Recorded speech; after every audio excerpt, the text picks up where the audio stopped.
కొణిదెల పవన్ కళ్యాణ్ అనే నేను శాసనసభ సభ్యుడిగా ఎన్నికైనందున శాసనం ద్వారా నిర్మితమైన భారత రాజ్యాంగం పట్ల నిజమైన విశ్వాసం, విధేయత చూపుతారని, భారతదేశ సార్వభౌమాధికారాన్ని, సమగ్రతను కాపాడుతానని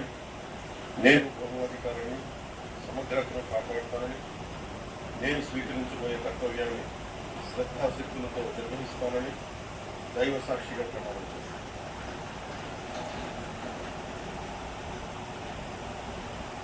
కొణిదెల పవన్ కళ్యాణ్ అనే నేను ఆంధ్రప్రదేశ్ శాసనసభ సభ్యుడైన కొణిదెల పవన్ కళ్యాణ్ అనే నేను సభా నియమాలకు కట్టుబడి ఉంటానని, వాటిని అనుసరిస్తానని, సభా మర్యాదలను పాటిస్తానని, సాంప్రదాయాలను గౌరవిస్తానని దైవ సాక్షిగా ప్రమాణం చేస్తాను.